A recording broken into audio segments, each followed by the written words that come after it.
the leader, have you removed the ideology? There are more crazy Nnamdi Kanu that will... You know what happened? The day they killed Tafawa Balewa, they removed his turban, they poured wine on his head, forced him to drink, and shot him. And while he was being killed, he said, none of your tribe will ever rule Nigeria. It's not a new thing I'm saying. And I said I want to break the curse today because these IGBOS were not part of those people. You cannot overgeneralize. And they would have to put it in law now. Anybody who is father and mother is not from Lagos, you should not be given a ticket. You should do it that way. The father and the mother must be Yoruba. Even his Benin now must be born in Lagos. And you must bring your birth certificate to show. And it's to go to the chief of that village or the area or the town to find out. And then they should go to his school before any ticket.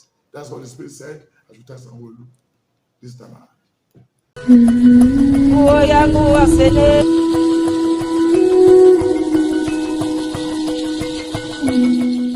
The problem of Nigeria is not gun and bullet. It's spiritual. It's spiritual. You can't fight an ideology with gun and bullet. Let me explain this. Sit down before we pray. I'm worried. Some people want to fight an ideology. How do you fight an ideology? An ideology is like a spirit. You can't fight an ideology. You can't use gun and bullet to stop an ideology. The way to deal with an ideology, you engage it with wisdom. The only bullet that can kill an ideology is the bullet of knowledge. Wisdom. Wisdom. The only way to deal with the ideology is to go back to the founder of the ideology and reprogram the ideology and stand at the central processing unit of the ideology and make sure it is rightfully corrected. If you remove the leader, have you removed the ideology? There are more crazy Nnamdi Kanu that will come up after Nnamdi. They are just hiding under him. The only way to kill this is not by gun and bullet. It's by engaging with proper dialogue, with knowledge and wisdom. This cry we are hearing here is not a cry of children, it's a cry of adults. The only way, I am not an advocate that Nigeria should separate, God forbid. No. But I'm saying the best way to handle this, listen to the cry of the children. Sit down. Everything is not gun and bullet. When you take the leader away, okay, take the leader away. The next, how many people are on the street? Do you know how many spirit of Biafra have entered people? Do you know how many? Do you know how many millions are carrying the spirit of Biafra around? So if you kill the leader or you take the leader away, can you take the spirit from everybody? Ojukwu is not here, but Biafra is alive. It's an ideology. The man who started it has left. Before he left, he kept quiet and lived peacefully and left. But the generation that have come have picked it up. And it's even worse than his own now. And they are engaging it with an idea, with knowledge. So the best way to deal with this is not gun and bullet. It's not gun and bullet. When the revolution want to start, the revolutionists, the first thing they will do, they will pass the idea and impregnate their followers. The only way to stop it is to stop them before they impregnate the followers. But if the followers are impregnated, that's all. All of them are carrying pregnancy. They will soon deliver to other children. If you have 2 million Biafra, you already have 4 million Biafra. Because they are selling the ideology. And now, I don't have a problem. But my own concern is that you don't take woman's life. The best way to do that, you engage them in the ideology. If you feel the ideology is not correct, you dialogue. You sit down with them. If dignifying them will make them feel important, then do that.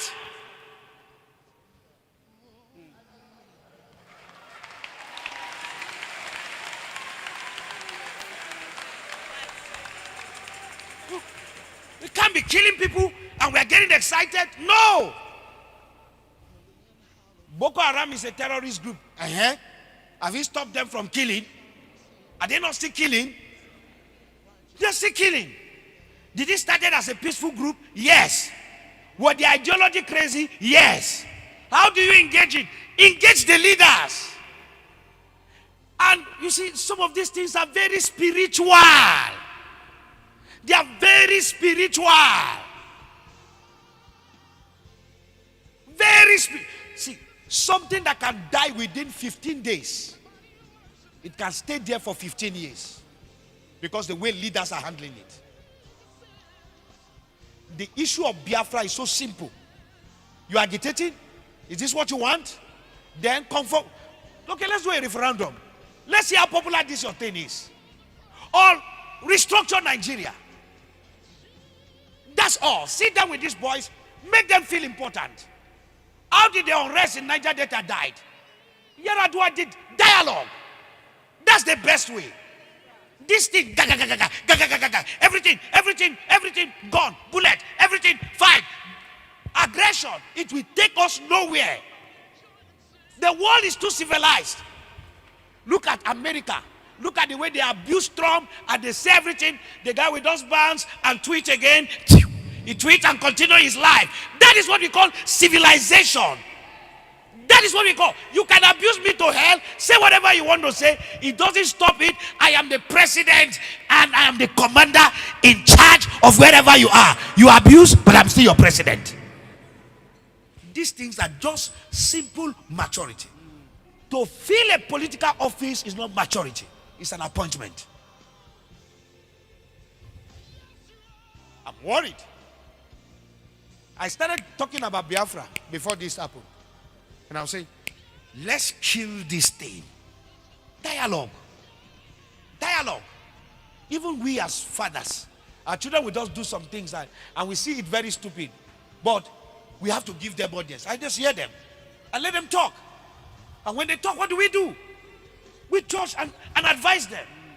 Sitting down at the table and talking, even to take us to discuss for 1 month, for life not to be lost, is what important than losing lives. If we have to engage Nnamdi Kanu and all the Biafra discussing, young man, what do you want? Let's do night vigil in discussing than losing millions of souls. Discussion, dialogue will never kill anybody. But bullets will kill. You know what happened?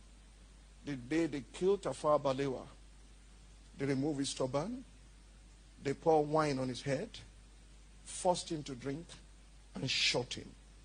And while he was being killed, he said, none of your tribe will ever rule Nigeria.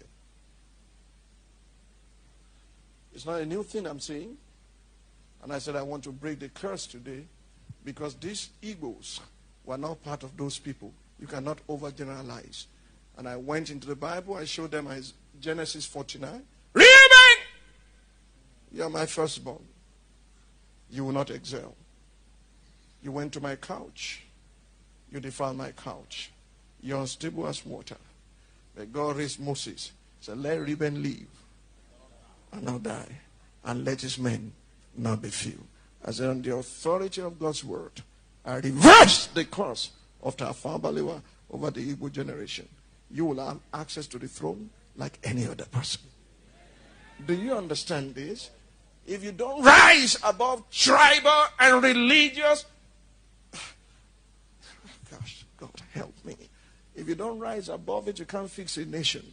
You can't repair the breach. You can't restore the past to dwell in.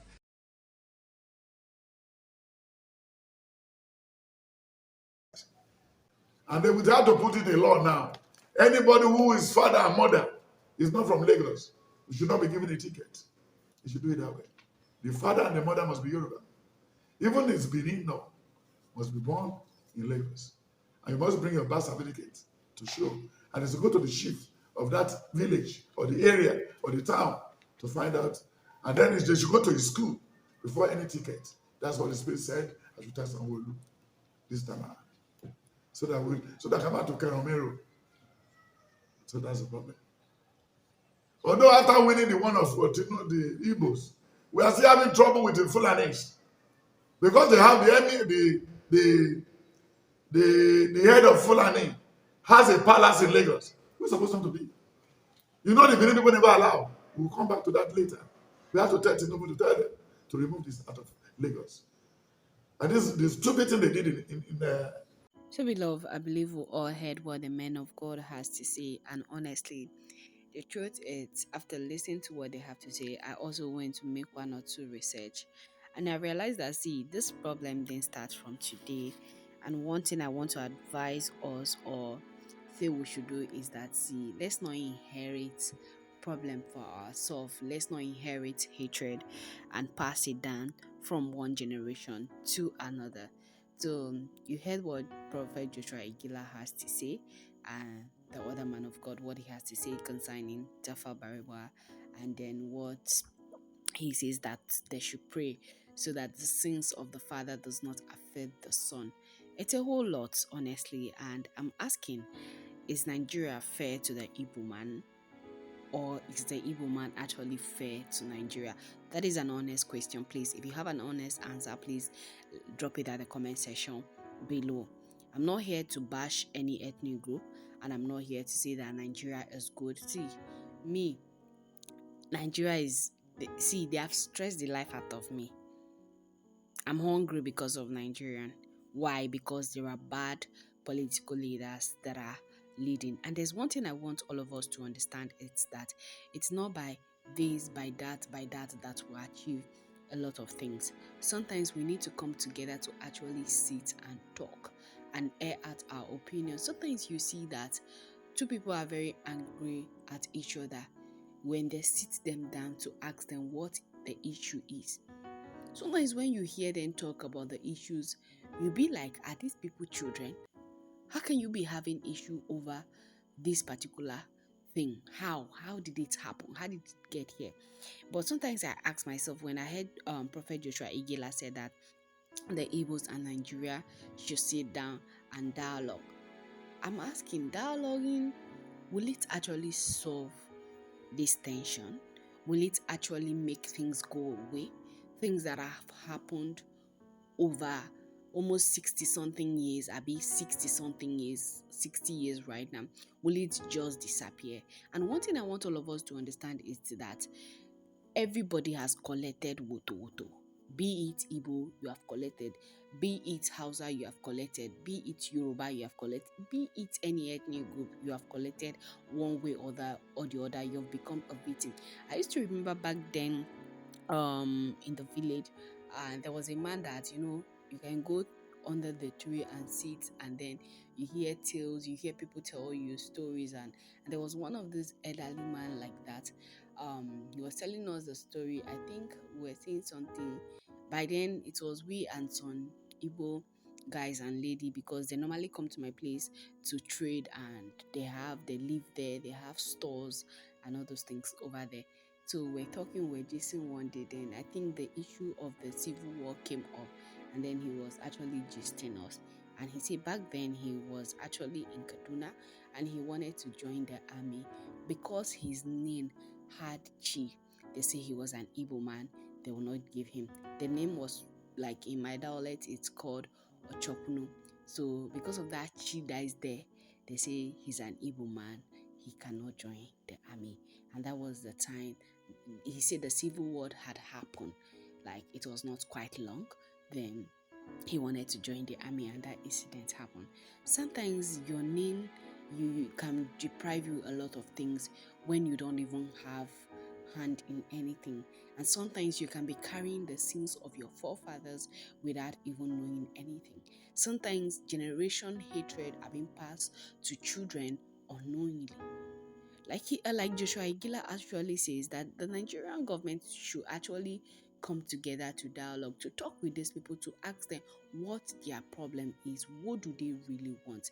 But clearly you can see that the Igbos actually want out because of the way they are being mistreated in Nigeria in some states. You understand? But some states welcome them actually, while others don't.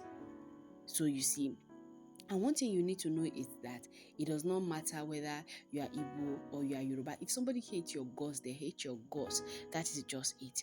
So it's like they have become the scapegoats in Nigeria.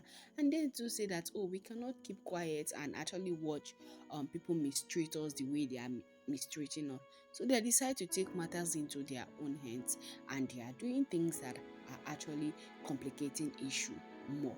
And the way the federal government is trying to actually handle it also, it's worsening. It's like pouring kerosene or fuel in a burning fire. What do you think is going to happen? It will escalate.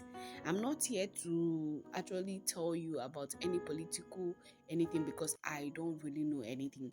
It's based on one or two research that I'm making and my honest opinion after hearing the men of God actually speak. And I also advise that we should actually forget about a lot of things and pray and move on, because we don't have any other country. Whether you like it or not, you still own a Nigerian passport right now. Biafra is not coming. Like, yes, they will say that when you talk about Biafra, the Igbos will tell you Biafra is here to stay, but it's not working yet. So why don't you make do with what you have at the moment and be able to actually accomplish your needs and wants? At the end of the day, then you strive for higher position. That is how life is done, step by step. And at the end of the day, you see that you are in your final destination. There are a lot of things that they could do differently, but I felt like the way people are pushing them, that is why they retaliate the way they actually do all the time. So you cannot slap somebody and tell the person to turn the other cheeks for you to slap. In this they are not Jesus Christ, and they are not assistant Jesus Christ. Even assistant Jesus Christ will not allow you to slap him then turn the other one. For what now? So all these things we need to also sit and actually analyze a whole lot of things, and also do away with this bad blood.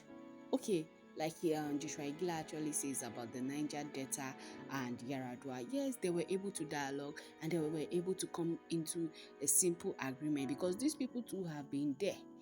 Like he said, for years, the when Obasanjo was in power, how he raised that place to sawdust. So you're not able, even I believe I was too little, but growing up, I read about things, I watched documentary concerning those people, I hear things also. So I have little knowledge and how things went down there. But when Yaradua came in power, it says that, oh, violence cannot actually solve problem. The best thing to do is to sit and ask them what they want. If you see how people's life are being destroyed over there, if you watch documentary, because of oil, their rivers are being polluted, their farmland has been polluted, is barren, it cannot yield fruit. When you plant something, it doesn't germinate, it doesn't grow to a particular level that particular thing can produce seed. When they plant cassava, it doesn't germinate. They plant maize, it will, if it's it grows to a particular point, it's stopped because the land is barren. It's filled with oil. Do you think lands with oil can actually produce anything? You put seed down, it will not germinate. So that should tell you the level of how they have destroyed their land. And these people say, okay, we are not benefiting. We have killed our land. We are not getting resources to actually seek for aid from outside, get food from other part of the country to our side, and then you expect us to keep quiet. And that is how you have those pilots and all those things. When they kidnap, they take. So a lot is happening. So I will not say that it's one particular side that is actually collecting woto from Nigeria. Okay, look at my place. We are suffering from Fulani herdsmen. Is the federal government doing anything about it? No. Rather, Tinubu want to sign livestock waiting minister, that somebody should be there to represent them. They are doing things to please themselves in that particular cycle. So if you don't have anybody in that circle that can actually defend your people or speak for you, you are gone. These things have been happening for the past 8 to 10 years, and they are not doing anything about it. During farming season, Fulani will come, kill people the way they want. And I'm telling you, there are not people in my community, in my local government, some places like that again because of Fulani herdsmen. They have to run. And my people make money from farming. So how do you expect people to actually live, to be able to survive what is coming next year? Sometimes I wonder, how are people going to actually conquer or scale through next year? Because the country is getting tougher. It's not yet over until it is over. But you're going to find a way to actually overcome all these crises, because if you don't, it's you that it will affect at the end of the day. So I'm not here to say that I know better or I can say better. It's just my own opinion. So please, if you feel like my opinion it's not worth said, you can also let me know your opinion at the comment section. Because honestly, hearing what they have to do, I feel like it's high time everybody sits. Nnamdi Kanu has been locked up there for years and he needs to be released. Even when the High Court said that he should be set free, the federal government said no, they are still keeping him. His hearing is about almost a month and some few days from now, which is in September 20 something, I think 24th, 25th September. So we pray he's being released again that time. Do you think this thing is going to stop his people? No. Like Joshua Iginla says, see, Biafra is pregnant with a lot of baby, and some could give birth to triplets, quadruplets, fourplets, anything you want to say. That is how it grows. If these people say they want out, give them out. If you feel like you cannot let them go, then sit with them. Let them have their people up there that can represent them, that can feel their needs and wants and demands. So you cannot let another person speak for another person. Somebody that does not understand your language, how is that person going to understand your tradition? Speaking English will not actually tell things in details, but when you actually say it with your language, it tells it all. You don't need to even explain over how many stretches of words before that person gets the memo. So they don't have anybody representing them up there. And our politicians are so stupid that, in a way, that they are just there to loot, send families abroad, to base there, to have citizenship over there. That is all they know. Be it Igbo, Yoruba, Hausa, any language, they want to send their kids abroad. And then the common man is left to suffer in the country. Me, that is just my own take. Please, if you have better opinion, let me know at the comment section below. Also, throw lights. What do you think people need to do different for we to achieve a common goal or a common ground in Nigeria? What will favor everybody at the end of the day? So let me know at the comment section below. And also, please, if you're coming across my channel for the very first time, do wait to subscribe, comment, like, share with family and friends. And also don't forget to turn on the post notification bell to get notified whenever I drop a new video. You'll be notified. And if you're a returning subscriber, I want to say a very big thank you. Thank you for always tuning in, and thank you for always watching my video. God bless you as you do that, and I'll see you in the next one shortly. Bye for now.